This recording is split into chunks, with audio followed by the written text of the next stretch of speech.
So, I am back with the video, and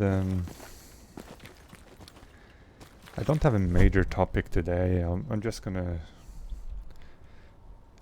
cover smaller, different points that I don't necessarily want to make a full video about. So I have a list of different things. I'm just gonna go through and talk kind of just give my immediate thoughts on them. Obviously, I thought this through a lot throughout the years, some of these things, but I always find it best not to have like a script, to just like, it's always more authentic when you just say the things that come to mind. Now, the state of the game in 2022 is quite different than it used to be. There are a lot of skilled guys out there now, like people who have what I like to call having the moves. When you see someone who, they can do all this, you can see the way they move that they actually might pose a threat to you. So when people have the moves, you're always aware that, oh, this might be someone good. But like back in the day, there used to be a lot of guys who like the great minds of the game, I guess you can say. A lot of those people weren't like the top skilled players, but they knew how to play the game, and these players are sadly quite absent. There are some left, but in the competitive scene, these players they have left a big hole in the scene where you used to have players who didn't have like the top skill, but they were very crucial to the teams they were in, because they were kind of like, I guess you would say glue guy would be more of a modern term for it. But players who also played very intelligently and knew, I guess you could say, the rules of the game. Not to say that there are strict rules to how you should play, but there are certain things that will pay off more often than other things. So to sort of play statistically sound, I guess you would call it, and to know what is the smarter thing to do to sort of maximize your effect on the game. Because like if you take for example, in Existence, you have Bossa and you have Emson, who used to play in a really great team called PCB back in the day. But like, even though Bossa, for example, he was like probably the most skilled player in PCB, he wasn't the core in terms of the gameplay. Those were other players who sort of gave PCB their identity of having like this flawless team play, I guess you can say, and to being able to outplay teams that had more skill. And those players, even though like Bossa and Emson are still around, a crucial part of that equation, players like Broccoli, Hildeno, like the tanker Medusa, obviously the commander Lampan, these players are not around anymore, and this is just one example, but like you can feel that in the scene of how teams play, and that there is a vacuum left behind. So I guess the point I'm getting to is that a lot of players have the moves, but a lot of them display a fundamental lack of how the game is best played. Not to say that that can't change, obviously certain things change as people gain the ability to do new things. I guess like in some games you will call it like a meta shift, or I don't know. But certain things remain constant. And so I guess this video more targets certain different points that have like a certain like constancy about them, in terms of like the things that are generally a good thing to know about the game, and that don't really change over time. But first, I actually wanted to cover some, like in my previous video I talked a lot about the tube. I just want to make a quick comment about that, because obviously I said that I made like a big point about not tubing first, which obviously or if you watch that video you probably picked up that that was mostly if you're fighting multiple medics, players who have the ability to revive each other. Obviously if you're, or obviously, I say obviously a lot, but it's not obvious, but if you're fighting 3 ATs with the tube kit, then tubing first isn't such a big deal, because they don't have the ability to revive each other. So that's when, like, I did say that I know that I tube first myself sometimes, but you will have to feel that in a moment. Like if you see a guy who's isolated and you think you have time to reload your tube, tubing first might be a good way to just get that kill very quickly. But the standard tube scenario where you're sort of spawning in to prevent a medic train from taking control, that's when tubing first can become a very big issue. But you know, if you have 3 ATs rushing you, they can't revive each other, tubing first might be perfectly sound. So you know, I did make, you know, that's what happens when you sort of speak when you just speak what comes to mind. You can sort of forget something sometimes, or forget to sort of give exceptions, or so just wanted to say that. So the first thing I'm going to talk about in this video is something that has always been a problem in BF2, and I mentioned before in another video that BF2 isn't necessarily always intuitive, and this is one of those, and that is trying to stay alive. Trying to stay alive for the sake of staying alive, which is something a lot of players do. It's sort of like an instinct of preservation. Now we all know that if you're a squad leader, playing more safe to be able to give another set of spawns might be a good thing, but it becomes a really big issue if your inf squad, like people who are not squad leader, starts to stay alive for the sake of staying alive. Some people have actually said that a dead inf is a good inf, and the logic behind that is, if you're a squad leader, you need a continuous flow of spawns. So let's say I'm a squad leader and I give spawns to this flag as like a diversion before I run to the next flag, which happens sometimes in infantry, or even in 8v8.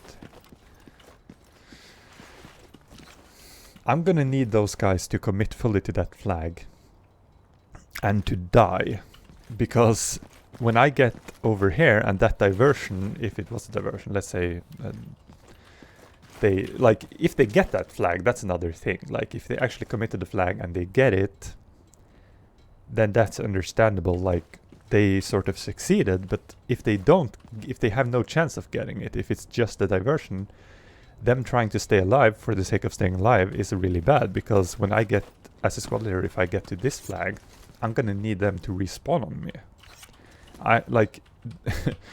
We've all seen this happen a million times, that the squad leader the squad leader dies 3 seconds before you get the spawn in.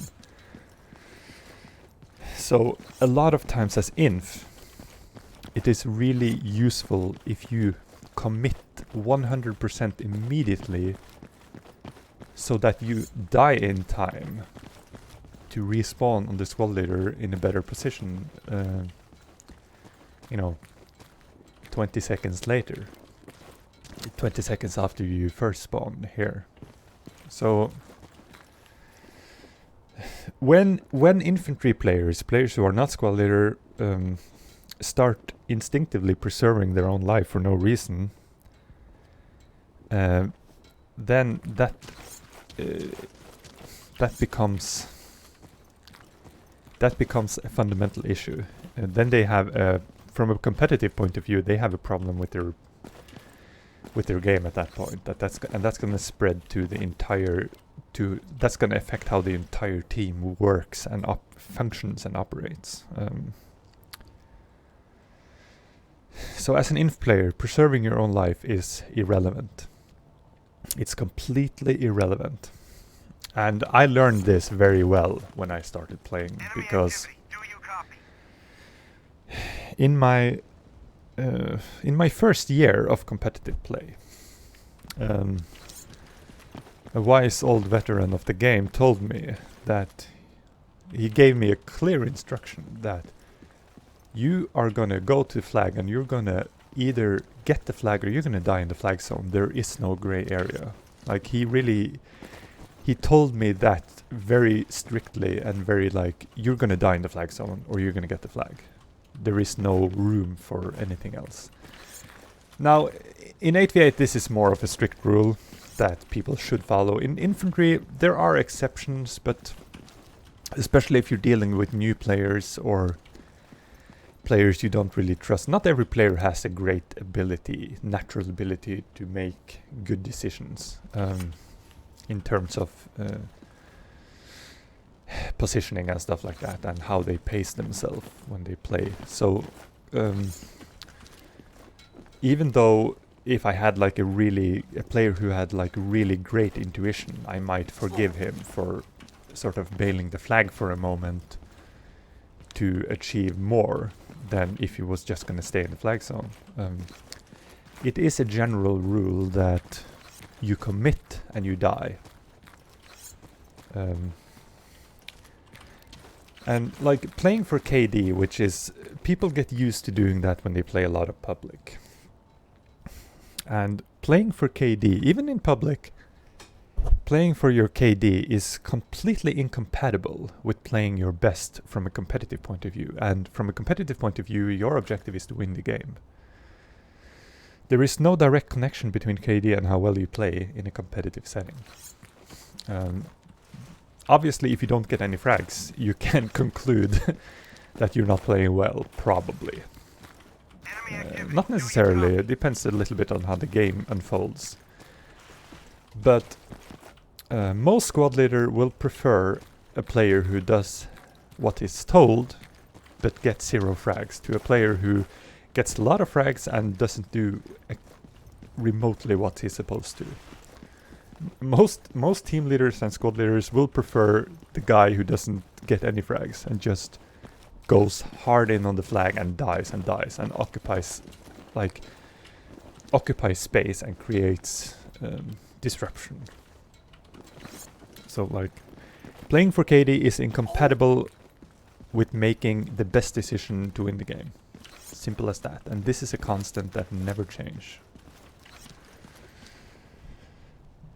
Another, moving on to a separate issue, as I said, this video is going to be made up of different small issues. Spot blocking. It's something, this is going to be a really quick point, but try not to get spot blocked.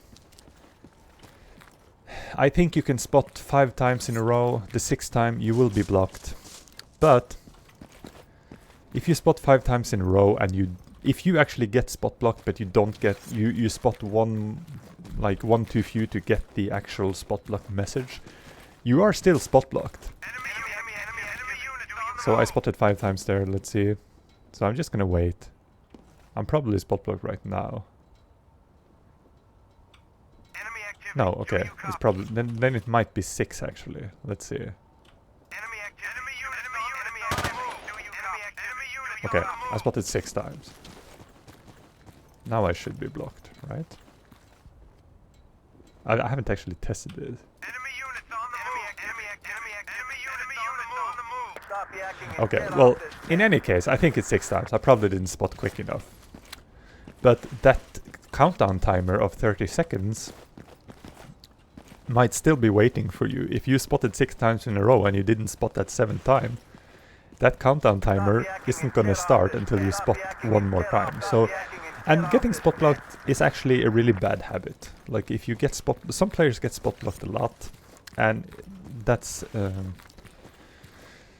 that will inevitably result in issues here and there that are, you know, fundamentally unnecessary. If you just have, I usually spot 4 times in a row, no more than that. And then I stop. It's just a habit I've gotten into. It's not something I think about. So that's one thing. Okay, so now I'm going to talk about a little bit more of technique of how you actually move around as infantry, because I do have some annoyances when it comes to that. So when I've been coaching people on how to inf, I have been stressing the point that the biggest reason why people fuck up is overcommittal. So a classic example of overcommittal is jumping around the corner. So similarly, if for those of you who have a driver's license, similarly to why you don't drive full speed around the blind corner without, like the rule if you're a driver is that you have to be able to stop on the distance you can actually observe. And if you drive high speed around a blind corner, you don't have the ability to stop in case something is just on the other side. The same principle runs true in this scenario, because if you jump around the corner, there is no going back. You have committed 100%. If the entire team, like obviously a very unlikely scenario, but if the entire team was waiting for you, you're like, what are you gonna do? So I usually, like, if I know there's a guy there, I might jump across here to sort of peek from this angle. But in general, I will, and you know, I gotten into the habit of doing this prone approach. I don't actually know if it's just something I got into the habit of doing a long time ago.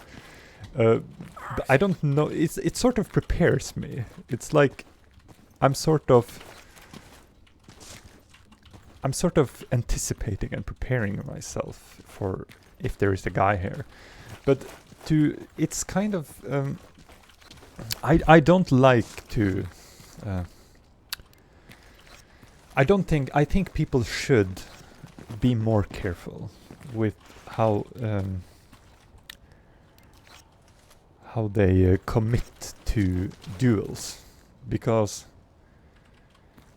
getting into the habit of overcommitting in every situation, it leads to a few issues. You're gonna die a lot if you're facing very good infantry players. You're gonna die a lot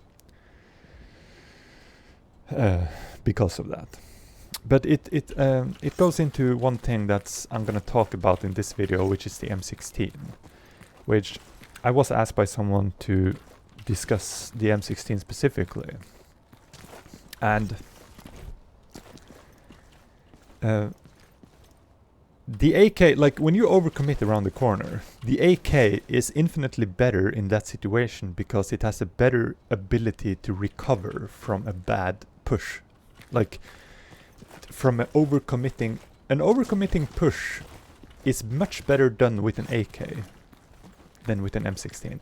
Now, I will maintain that if you have good fundamentals, whether you have an AK or an M16, it's kind of irrelevant. It's very little between them in terms of potential damage.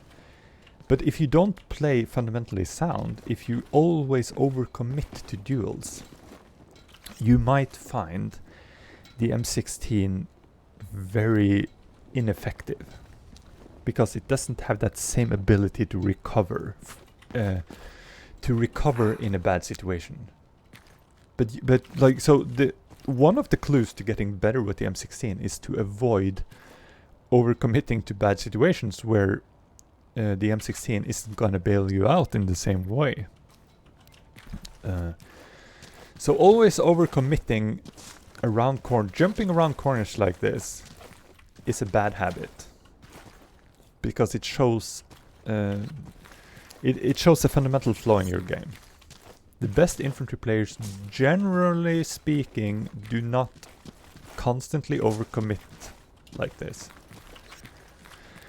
But this is like, it goes back to what I said in the beginning, that a lot of players have the moves when they play infantry. They have those quick moves. And movement in this game will bail you out. It's kind of like learning your first chord on the guitar. You sort of learn that neat trick that can like look impressive. You're learning your first few chords, but there's no depth to it. Like, so you can sort of get by and be an average okay inf by having just like good movement and just relying on movement to get you out of bad spots. But it is, I still consider it to be fundamentally bad, fundamentally flawed. And that's probably going to show up a lot more in other shooting games where having bad fundamentals is more punishing than in BF2. But even in BF2, you're going to be a lot less streaky and you're going to have a lot better consistency in your game if you have good fundamentals. And you can immediately spot someone with good fundamentals when you watch streams. Immediately. Going back to Basse, for example, who I spoke about in the beginning, a fantastic player in terms of he plays with such a control. Like when that's an example of someone who has really good fundamentals. And some other players who stream, not so much. And it's actually the same thing with proning. Proning is also a way to get out of a bad position. Get out of bad positioning. You are giving up all your mobility for the sake of making yourself a smaller target. Like, it's generally not, even back in the day, like obviously, you can see I have the prone tweak right now, and the prone tweak does help a bit with this. But even back in the day with the 1.4 patch and earlier, when you had full accuracy, or actually better accuracy if you went insta-prone, which it even back then it was considered a fundamental flaw if you just insta-proned. Because, as I said, movement is a crucial part of this game. Like, it can bail you out in so many situations, and giving up all that movement is easily punishable, especially by players with good fundamentals. Will punish that very hard, because they will not be out in the open. They will sort of be in a position where they can see you prone and then retreat and then get back at you. So doing this like full committal proning and jumping around thing, it usually works best against low skill players or players who play the similar way with proning and jumping around. Like, it's not gonna work effectively against the top guys, because the top guys have good fundamentals. and they're not going to be tricked by that. So that's one thing to think about. But I'm just going to cover the M16 just briefly because I was asked to. As I said to that person, it is like everyone figures out their own way. It is hard to give advice on specifically how to use the M16. But obviously the M16, because of its bursting nature, is very different from the AK. Now, I have always maintained that the playstyle suitable for the M16 works very well with the AK as well, but not so much the other way around. And a playstyle optimized for the AK might be very ineffective when you play M16. But most players, every elite player has a good M16. Every top player probably, has a decent M16 at least. But I made a more extreme measure, like even way back, like in 2000, like in my first year of playing competitive, 2009, I think. I made the conscious decision to stop picking up the AK because I recognized that I'm not getting enough playtime with the M16. And ever since that, I do pick up the AK specifically to get nades most of the time, or if it's very convenient and it's just in my way, and I might have a half magazine, or like I just don't want to reload, whatever. Like I do pick up the AK on occasion, but I don't hunt the AK to pick it up ever. And if this topic is of interest to you, I would suggest that you read my text piece where I talk specifically about this. You can find it on the Extrapate Discord under the Walls of Text section, where I specifically talks about all the negative consequences that follow from pursuing the AK.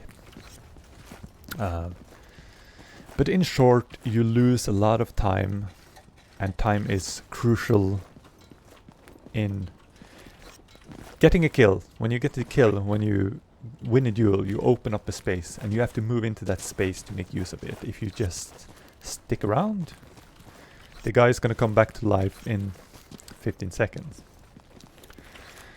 But just speaking of the M16 technique, I use single shot a lot. First off, I don't ever iron scope with the rifles, pretty much ever. I actually have shock paddles bound to the right mouse button. So I'm actually using a mouse scroll down to do this. And I basically mostly only use it to see a little bit further, or sometimes if I'm playing support I will use it, but mostly with the anti-tank I will use this. So I generally don't use iron sight ever. And with the M16 it's actually easier than the AK because the crosshair is smaller. And I will use single shot on long distance because one headshot with the M16 takes almost all your damage away. So if you shoot at head height, you can get that kill just as quick as you can with the AK, pretty much. But what I will often do is I will track a person, and if I get a few good hits, I might switch to burst. Because one thing burst is really good at is to spray down a guy who's low in health. Because there is a high chance you're going to hit him. So I will do that a lot. I will sort of and I will do this up and down thing and sort of try to tag the head. And if someone comes close to me, I'm very quick, and obviously because I've been doing it for years. Like for example, I can single shot the guy over there, and if someone comes close to me, I'm that quick I can just immediately be on burst. So when you get used to switching a lot, and I use single shot a lot with the AK, as a lot of people know. Specifically well suited for situations where you can only see the top part of a person or their head, because it's just an effective way to tag someone in the head, or to consistently, at a consistent interval, get hits on them. Another thing with the M16 that is not true with the AK, when you crouch, the crosshair gets a little bit smaller. So it has been, I don't know if it's true, but it has always been speculated that it increases accuracy. So a lot of people will do this crouch bursting. And I have also gotten into the habit of crouching when I shoot. But you sort of, I think this goes back to the good fundamentals point, because with the M16 you sort of had to set up your frags. You have to have like good positioning, and the M16 is really good when you actually have a place to retreat, when you can sort of burst and retreat. Because in terms of damage per second for those 3 shots, the M16 actually does more than the AK.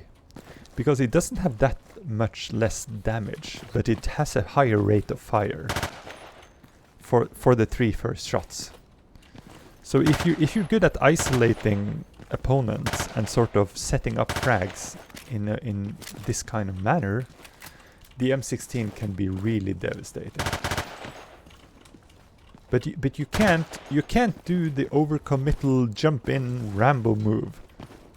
That works much better with the AK. But if you actually have really good positioning and you always have a cover to go to, the M16 is really good, and it is more accurate than the AK. That is for sure. In terms of consistent getting hits on someone far away, it is better than the AK. But like in a position like this, for example, if there were people on ramp, if I have an M16, I will generally not try to headshot them. Because the AK is so much better for that. But I have the flag position, they have to come to me. So knowing that, I will wait until they are until they have exposed themselves in the open. And 2 bursts, if they are well placed, will put the guy down. So I might just tag a guy once and like get 1 tag, and so you have to set up your frags in this kind of way in order to make the M16 work. Unless you always have like Tiger Shark reg when you're playing, which doesn't really happen. So use single shot. Bursting like this on long distance, I don't ever, pretty much ever, never ever do that.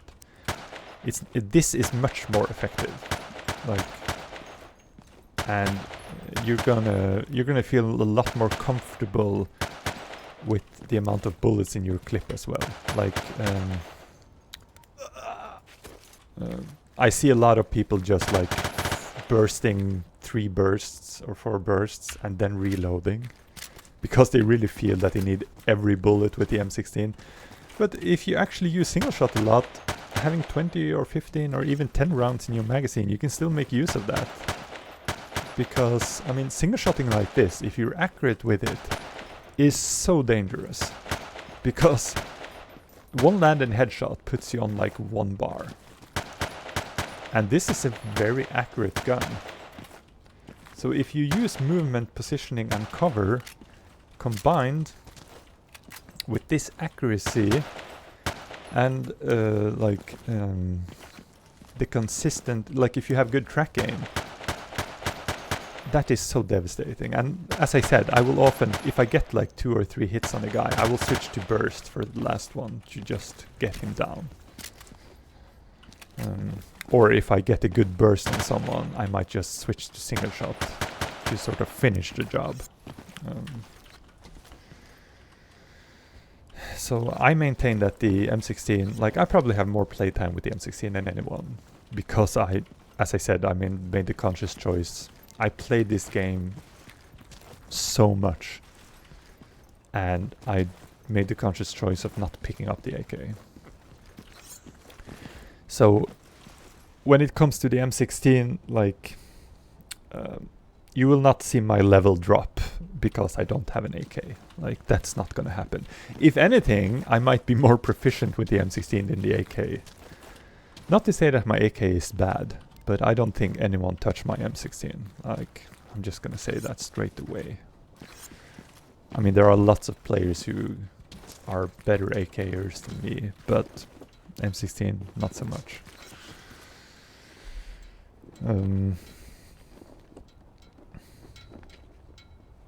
But as I said, like, the M16 style, or my M16 style, works very well with the AK. But a lot of players' AK style don't work well with the M16. Because the M16 is, no, the AK is a lot more forgiving when it comes to bailing you out of shit situations. All back to, like, your fundamental understanding of how to play infantry. So, another one of the things that annoys me a little bit is when people get into the habit of just spamming medpacks everywhere. Now the problem with this is, first off, your medpack, like your ability to revive, is tied to the same. If you don't have the ability to throw more medpacks, you don't have the ability to recharge your paddles. So it is not, don't throw medpacks unless there is a reason to. And especially in 5v5, it's really detrimental because, as you can see, I can see where the medpacks are. If this icon suddenly appears, I know there's a guy there. So that's one thing that don't throw. Similarly to how people get spot blocked all the time, just throwing medpacks wherever you go is a bad habit. And don't throw I see some players throw medpacks on corners they are about to peek, which, if you know for sure, or if you have a good hunch that someone isn't close, works well. But a lot of the people doing this just throws medpacks that can be stolen by the enemy. If I see a guy throwing medpack on the corner like that, I might actually do the full committal thing, because I have the medpacks on the ground that I can steal from the guy if I just go straight up in his face. And you can also fake with the medpack, which is something, like for example in this position, if you're dueling someone on the northwest corner here, and they get, let's say they get a hit on you, and they anticipate that you're low. I actually do this sometimes. If they don't have a spot on you, chances are very, very high that they will do the full committal jump around here before you can absorb the medpack, and not realize until it's too late that you're actually just waiting for them. So doing the medpack fake, sometimes I will also do this. I can like jump around the corner, or like, oh, that was a bad example, but you throw the medpack in there, and then you go here into prone. Which, if they pre-peek this, they are overcommitting, overexposing themselves, and you might get the frag. Even if you're low, you might get the frag. And it's about recognizing that you don't really have time to absorb the medpack anyway, so you might just try to fake with it if the guy is just on your heels, you know.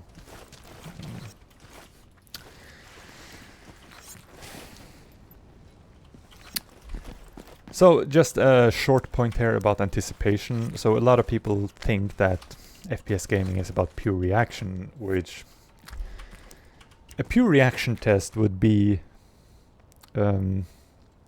reaction time based on random sensory input. But what happens in a shooting game like this is not random. It can be anticipated and predicted. And because of that, having good game sense and sort of anticipating correctly where people are coming from and when, that's how you react the fastest. Like, I don't have good reaction times in like a random sensory test. But I can promise you I can react quickly if I know you're coming around the corner here. So that's at the heart of good FPS gaming, is to sort of being able to anticipate. Predict and anticipate, and sort of either counterattack or set up a good position to counter their attack. And that's what good players do. They will always, like, people who are really good at shooting games they usually always have that advantage of good prediction. And that's something that will always give you that little edge.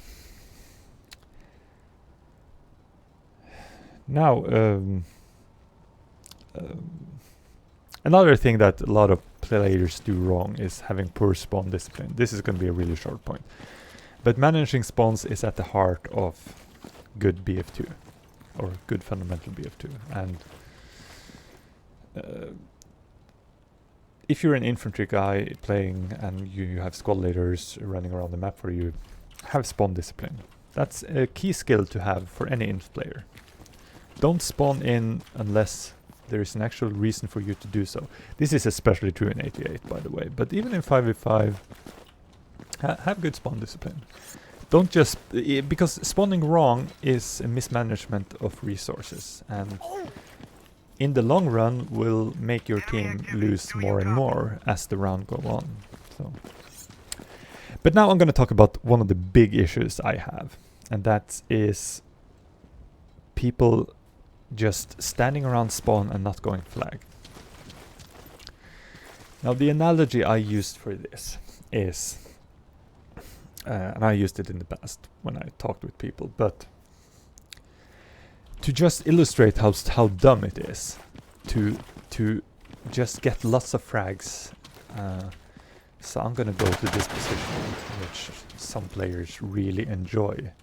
Just standing around getting kills, not going flag when they're attacking. This is the equivalent, just to illustrate how fucking dumb this is. Let's say you had like a leak in one of your water pipes in your kitchen, for example, and like water gushing out on the floor. So what you would do if you're a sensible person is you would find the main valve and you would turn off the water to your floor or to your house to sort of stop the water gushing out. I mean, that's the first step. If water is gushing out of one of your pipes from the water pressure, find the main valve. But standing around like this, just getting frags and letting people respawn, is the equivalent of start cleaning up the water as it's gushing out, instead of fucking turning it off. That's how fucking dumb this is. Like, you would have to be a literal insane person to do that in real life. But people, for some reason, they don't realize that it's fucking insane to stand around here waiting for the next wave of spawns. You have to turn off the water first. You have to push flag. You have to, and this is something that I do. I at least grade the flag. I always go flag, even public. I go flag. And when you do this a lot, you get comfortable with fighting from the flag zone. Because the more you fight in a position, the better you will be at sort of dodging nades in that position, setting up frags, like knowing all the good spots to be, knowing how you can exploit people exposing themselves as they're trying to stop you. So one key clue I will have to any BF2 player, public or otherwise, get comfortable with fighting from within the flag zone. Because even though you will, if you're not used to it, you will feel very exposed. You can actually do a lot from here. If you're being naded, rotate to another spot on the flag where it's unlikely that they will hit you. If you see a nade come to this position, rotate to the other side of the corner. Use the pillars. I do this a lot. If you see me ever capping hotel flag, I will just stay here and I will look at that little flag indication bar. The moment it starts moving, or the moment it stops moving, let's say I'm US and I'm on the flag alone trying to cap it, and I can see the flag indication bar in the under the minimap there. And I see that it's ticking down slowly and slowly. The moment it stops ticking down, I know someone is rushing me across the flag zone. And I will just step back and wait for their full committal, usually with the shock paddles around the corner. Whoopsie. And this is how I use the flag indication bar a lot on certain flags. And if they try to nade me, I go around here, use the pillars for cover, go back. Because if you get really good at this, this creates urgency.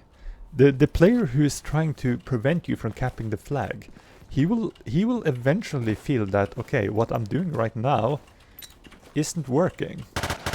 I didn't get the kill, he jumped back behind the corner. Like, he will feel that it's not working for him, and he will eventually, if he's sensible, he will try to rush you.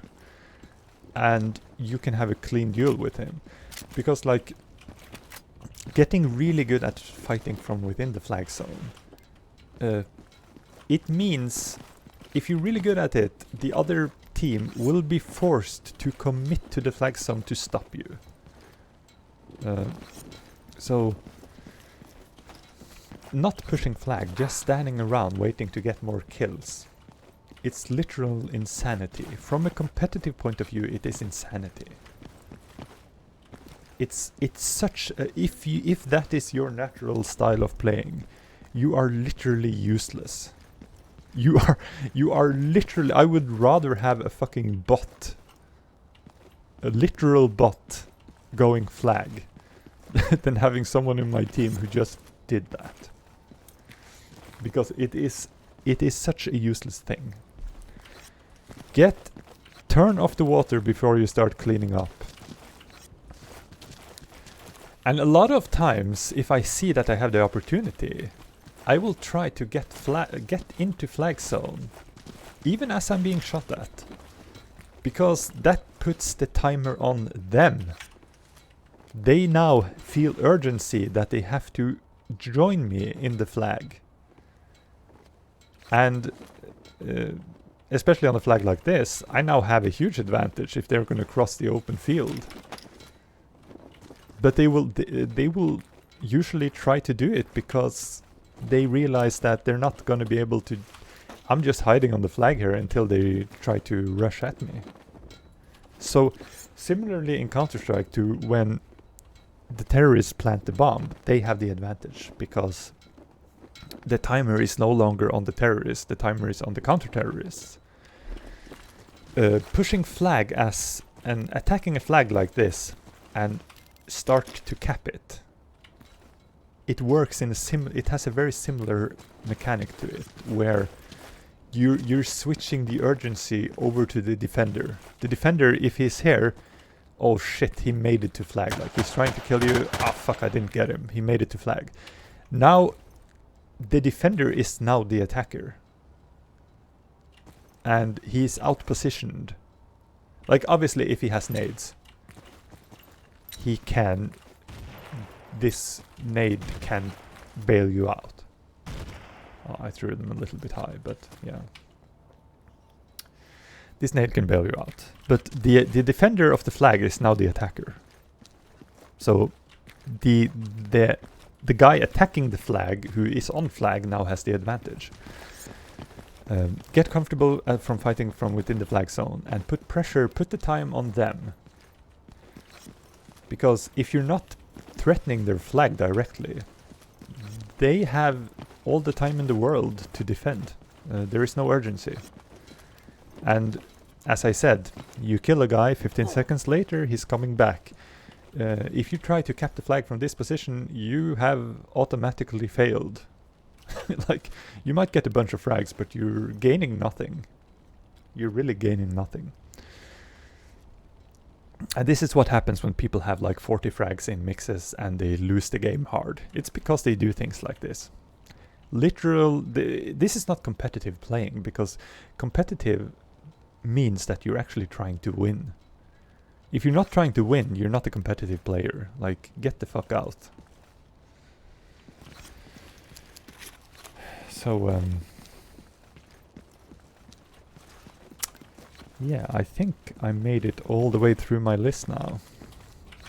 So, probably a good idea to stop it here so it doesn't get too long. I do have a habit of just rambling on and on and on. I am aware that I love hearing my own voice. But, yeah. Hope you found it informative. And maybe I'll be back with something more later. I don't have any plans right now. I think I'm probably getting to the end of topics that I have something meaningful to say anything about. But you never know. We shall see.